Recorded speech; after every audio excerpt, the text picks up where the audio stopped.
ప్రతి ఉదయం యేసుతో ఆశీర్వాదముల సమయం. ప్రతి ఉదయం యేసుతో ఆశీర్వాదముల సమయం. రోజుకు సరిపడ జీవాహారం, రోజుకు సరిపడ జీవాహారం, ప్రతి స్థితిలోను సగు విజయం, ప్రతి స్థితిలోను సగు విజయం. ప్రతి ఉదయం యేసుతో ఆశీర్వాదముల సమయం. షలోం. ప్రభునందు అత్యంత ప్రేమైన వారలారా, ఈ చక్కని ఉదయకాలం మీ అందరికీ కూడా మన రక్షకుడైన యేసునామములో శుభములు తెలియజేసుకుంటూ నేటి వాక్య ధ్యానంలోనికి మిమ్మల్ని ఆహ్వానిస్తూ ఉంటున్నాను. చాలా కాలం క్రితం రీడర్స్ డైజెస్ట్ అనేటువంటి ఒక మంచి మ్యాగజైన్లో నేను ఒక ఆసక్తికరమైన విషయాన్ని చదివాను. అదేంటంటే, చిన్న తేనెటీగ ఒక టేబుల్ స్పూన్ అంత తేనెను సమకూర్చడానికి దాదాపుగా పువ్వుల దగ్గరకు 4200 సార్లు ప్రయాణం చేసి వస్తుందట. అంటే సగటున రోజుకు 400 పువ్వుల దగ్గరికి కనీసం 100 సార్లైనా వస్తూ వెళుతుందట. అంటే ఎంత శ్రమతో కూడిన ప్రయాస, అలాగే ఎంత ఓపికతో ఆ చిన్నారి జీవి ఆ తేనె కోసం ప్రయాసపడుతుందో చూడండి.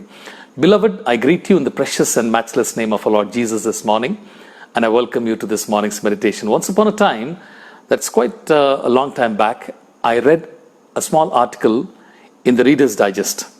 It was a very interesting one, where it says that the small tiny little honeybee makes at least 4,200 trips in order to bring together 1 tablespoon of honey, which means on an average it visits at least 400 flowers at least 100 times, making 100 trips a day.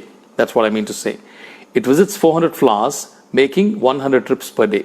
What tremendous patience and what perseverance that tiny little creature has got in order to bring together that sweet and delicious honey.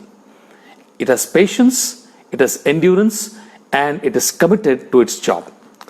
The words of God in the Bible are also compared to honey and honeycomb. దేవుని యొక్క జీవం గల మాటలు కూడా పరిశుద్ధ గ్రంథంలో తేనెకు అలాగే జుంటె తేనెతో కూడా పోల్చబడినట్టుగా మనం చూస్తాం. సామెతలు, అలాగే కీర్తనలు, అలాగే అనేకమైన వాక్య భాగాల్లో దేవుని మాటలకు ఉన్నటువంటి ప్రాముఖ్యత చూసినప్పటికీ 2 వాక్యాలు చూద్దాం. కీర్తనలు 19వ అధ్యాయంలో 10వ వచనంలో, తేనె కంటేను జుంటి తేనె ధారల కంటేను మధురమైనది దేవుని మాటలు, లేకపోతే ఆయన శాసనములు, ఆయన వాక్యములు అనేటువంటి అర్థం ఇచ్చే మాటలు చూస్తాం.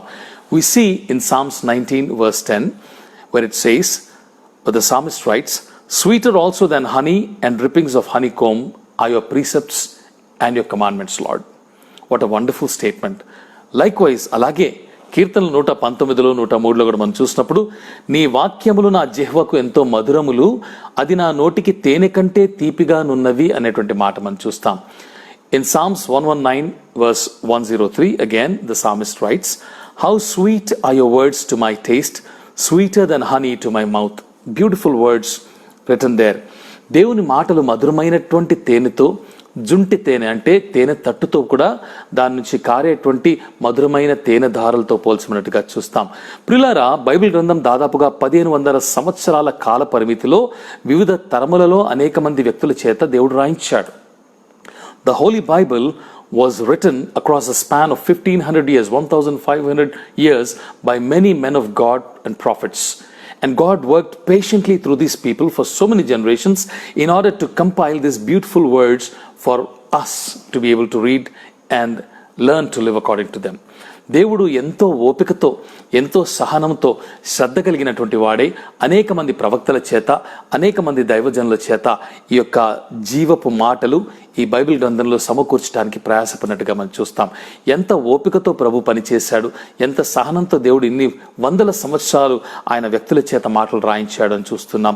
ప్రియులారా, హెబ్రీ పత్రికలో 1వ అధ్యాయంలో 1వ వచనం అందుకే చూస్తాం కదా, పూర్వకాలమందు దేవుడు నానా సమయములలో నానా విధములుగా తన ప్రవక్తల ద్వారా మన పితరులతో మాట్లాడాడు అన్న మాట చూస్తాం. In Hebrews chapter 1 verse 1, we see that long time ago, in many through many years and in many ways and many times, God spoke to our fathers through prophets. కాబట్టి అనేక సంవత్సరాలు దేవుడు ఓపికతో సహనంతో తన మాటలను పొందుపరిచి మన ముందుకు తీసుకొచ్చాడు. అయితే బాధాకరమైనటువంటి విషయం ఏంటంటే, అంత కష్టపడి అంత ప్రయాసతో అంత సహనంతో అన్ని వందల సంవత్సరాల్లో అన్ని తరముల్లో ఉన్నటువంటి సేవకులు రాసిన దేవుని జీవం గల మాటలు చదవటానికి మనలో చాలామందికి ఓపిక ఉండటం లేదు, సహనం ఉండదు, సమయం అసలే ఉండదు, ఆసక్తి ఎంత మాత్రము ఉండదు. Beloved, we see that though God worked patiently through generations to bring his life-giving words to us, which are sweeter than honey, unfortunately and very sadly, the Christians of this generation, ఈ తరము క్రైస్తవులు, Christians of this generation hardly have the patience or the interest to read these life-giving words of God. In an age of fast food and 2-minute noodles, people don't have the patience to even skim through God's words. Fast food అలాగే 2 నిమిషాల Maggi noodles అనేటువంటి కాలంలో బ్రతుకుతున్నటువంటి క్రైస్తవులకి కనీసం దేవుని మాటలు క్లుప్తంగా ఒక 5 నిమిషాలు చదివేటువంటి ఓపిక కానీ, సహనము కానీ, ఆశ కానీ, ఆసక్తి కానీ లేదు. ఇంకా జ్ఞానం ఎక్కడి నుంచి వస్తుంది చెప్పండి? అదే ఈ లోక సంబంధమైనటువంటి వార్తలు, విశేషాలు, యూట్యూబ్ వీడియోస్, వీడియో గేమ్స్, రకరకాల వార్తా ఛానల్స్, వీటి గురించి చూడమంటే గంటల తరబడి ఎన్ని విశ్లేషణలైనా కానీ చూస్తూనే ఉంటాం. రాత్రింబవళ్ళు ఎన్ని గంటలైనా కానీ చూస్తాం ఓపికతో. దేవుని మాటలు చదవటానికి మాత్రం మన దగ్గర సమయం ఉండదు. అనేకమైనటువంటి సాకులు చెబుతాం, తప్పించుకునే ప్రయత్నం చేస్తాం. ఎంత బాధాకరమైనటువంటి విషయం ప్రియమైనటువంటి వారులారా. చూడండి, మనమంతా కూడా మనలో చాలా మంది దేవునికి దశం భాగం ఇస్తాం. కొంతమంది ఇస్తామని చెప్పి ఒప్పుకొని కూడా ఇవ్వరనుకోండి, వారు దేవునికి లెక్కప్ప చెప్పాలి. అయితే దేవునికి దశం భాగం మన సంపాదనలో మాత్రమే ఇస్తుంటాం, కానీ వాస్తవానికి ఒకరోజు 24 గంటల్లో మనం దశమ భాగము దేవుని వాక్యాన్ని చదవడానికి తీసినట్లయితే అది ఎంత ఆశీర్వాదకరం. అంటే 2 గంటల 40 నిమిషాలు, పోనీ అది వదిలేయండి, అంటే 2 గంటల 24 నిమిషాల కింద వస్తుంది. ఒక 24 గంటల్లో 10వ భాగం మనం తీయవలసి వస్తే 2 గంటల 24 నిమిషాలు, 144 minutes వస్తుంది. పోనీ కనీసం 5%, 5% తీసినా కూడా 1 గంట 12 నిమిషాలు తీయగలుగుతున్నామా? అరగంట తీయగలుగుతున్నావా దేవుని మాటలు చదవటానికి? లేదే. రకరకాల కార్యాల్లో బిజీ అయిపోయి దేవుని జీవం గల మాటలు మనం చదవటానికి ఆసక్తి లేదు. ఆ చిన్న తేనెటీగని చూసి మనం నేర్చుకోవాలి. కేవలం చెంచాడు తేనె సమకూర్చడానికి ఎంత ఓపికతో అది ప్రయాసపడుతుంది. దేవుని మాటల కోసం మనం ఆ విధంగా ప్రయాసపడుతున్నామా?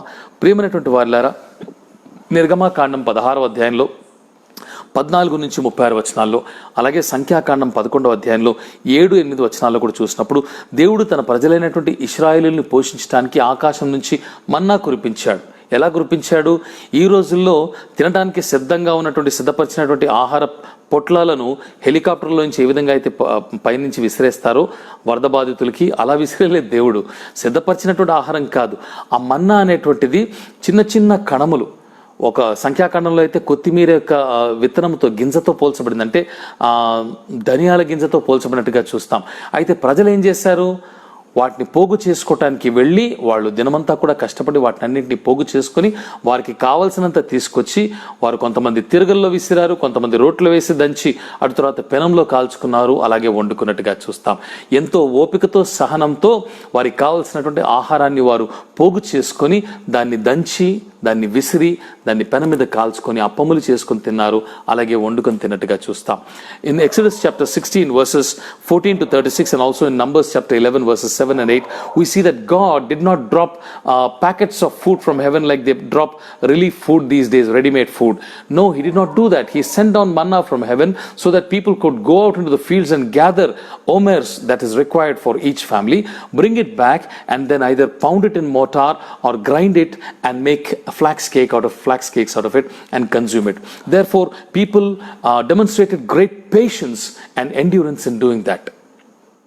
శరీర ఆహారం కొరకు వారు కనబరిచినటువంటి ఆ సహనము ఈ దినాన జీవాహారమైనటువంటి దేవుని వాక్కు కొరకు మనలో చాలా మంది కనపరచలేకపోతున్నాం. ఎంత బాధాకరమైన విషయం ప్రియులారా. అందుకే నా జనులు జ్ఞానము లేక నశించిపోచున్నారు అన్నటువంటి మాట మనం బైబిల్ గ్రంథంలో చూస్తాం.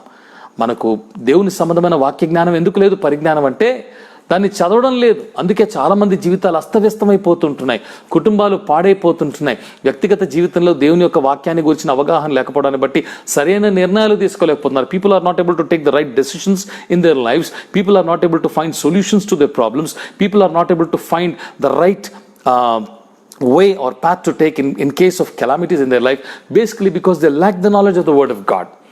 దేవుని వాక్యం చదవాలి. ఈ కడవరి దినముల్లో ఎక్కువగా శ్రద్ధ కలిగి దేవుని వాక్యం చదవాలి. కనీసం రోజులో ఒక అరగంటైనా దేవుని వాక్యం కొరకు కేటాయిస్తున్నామా? దేవుడు ప్రశ్నిస్తున్నాడు. ఈ రోజుల్లో అంతా కూడా ఆటోమేటిక్గా మనకు దొరికిపోతుంది కాబట్టి పరిగెడుతూ వాక్యాలు వినేస్తున్నాం. 5 నిమిషాలు ఈ రోజుల్లో వాట్సాప్లో, ఫేస్బుక్లో కూడా 5 minute మెసేజెస్ అనేసరికి క్రేజ్ అయిపోతుంది. ఒక 10 నిమిషాలు 12 నిమిషాలు దేవుని వాక్యాన్ని వినడానికి కూడా మనుషులకి ఓపిక, సహనం ఉండటం లేదు. బోర్ కొట్టేస్తుంది. అదే వీడియో గేమ్స్ గంటల సేపు ఆడతాం, బోర్ కొట్టదు. న్యూస్లు గంటల సేపు చూస్తాం, బోర్ కొట్టదు. యూట్యూబ్ వీడియోలు గంటల సేపు చూస్తాం, బోర్ కొట్టదు. దేవుని వాక్యం మాత్రము బోరు కొడుతుంది. ఎంత బాధాకరమైన విషయం. తేనె కన్నా మధురమైనది, తేనె కన్నా తీయనైనది, జుంటె తేనె దారుల కన్నా ఎంతో స్వాదిష్టమైన, రుచికరమైన, మధురమైనటువంటి దేవుని వాక్యాలను ఆస్వాదించాలంటే దాని కొరకు ఓపికతో సమయాన్ని వెచ్చించాలి. అది మనకు జీవదాయకం. దేవుడు అటువంటి కృప మీకును నాకును అనుగ్రహించాలని మనస్ఫూర్తిగా కోరుకుంటూ నా మాటలు ముగిస్తున్నాను. రండి కలిసి ప్రార్థన చేసుకుందాం. ప్రేమగల మా ప్రియ పరలోకపు తండ్రి, దయగల మా ప్రభువా, పరిశుద్ధుడైన దేవానికి స్తోత్రాలు. జీవం గల నీ మాటలు అనేక వేల సంవత్సరాల పూర్వం రాయించినటువంటి మాటలు 1500 సంవత్సరాల కాల పరిమితిలో అనేక మంది భక్తుల చేత మా నిమిత్తమై రాయించావు ప్రభువా. అయినను ఈ దినముల్లో నీకున్నటువంటి ఓపికలో కనీసం నా తండ్రి 1% ఓపిక కూడా మాకు లేదు ప్రభువా. నీవంత శ్రమపడి రాయించినటువంటి నీ జీవపు మాటలు చదవటానికి మాలో అనేకులకి సమయము లేదు, సహనము లేదు ప్రభువా. నశించిపోవచ్చినటువంటి లోకంలో మేము నా తండ్రి ఇంకనూ అనేకమైన విషయాల గురించి జ్ఞానాన్ని సంపాదించుకుంటున్నాం. కరోనా గురించి ఎక్స్పర్ట్స్ అయిపోయారు. రకరకాల డాక్టర్లు చెప్పినటువంటి సలహాలు, రకరకాల వ్యక్తులు చెప్పిన సలహాలు, కరోనా వ్యాధిగ్రస్తులు చెప్పినటువంటి సలహాలు, వాట్సాప్ల్లో, యూట్యూబ్లో, ఫేస్బుక్లో వచ్చేటువంటి సమాచారం అంతా కూడా చాలామంది చదివించి లివింగ్ ఎన్సైక్లోపీడియా కరోనా వ్యాధి మీద ఒక్కొక్కరు ఎక్స్పర్ట్స్ అయిపోయారు. కానీ చాలామంది క్రైస్తవులు నీ వాక్యం అంటే తెలియక ఇంకనూ అజ్ఞానంలో ఉంటున్నారు ప్రభువా. ఎంత బాధాకరమైన విషయము నాయన. నీ బిడ్డలతో మాట్లాడండి నా తండ్రి. జీవం గల నీ మాటలు ధ్యానించడానికి ప్రతిరోజు వారి జీవితం నుంచి కొంత సమయాన్ని కేటాయించుటకు నేర్పించండి, ప్రోత్సహించండి, పురికొల్పమని ప్రార్థన చేస్తాను నాయన. నా తండ్రి, ఆ విధంగా మేము జ్ఞానం కలిగిన వారమై నీ వాక్యము ఆసక్తితో, సహనంతో నేర్చుకుని నీ కొరకు నాయన మంచి జ్ఞానం కలిగి లోకంలో జీవించుటకు పరిశుద్ధాత్మ ద్వారా మాకు సహాయం చేయమని మా రక్షకుడు మా ప్రభుని యేసు నామములో ప్రార్థన చేసి స్తుతించి అడిగి పొందినాము పరమ తండ్రి. ఆమెన్. ప్రభు మిమ్మల్ని బహుగా దీవించి ఆశీర్వదించునుగాక. షలోం. ప్రతి ఉదయం యేసుతో ఆశీర్వాదముల సమయం.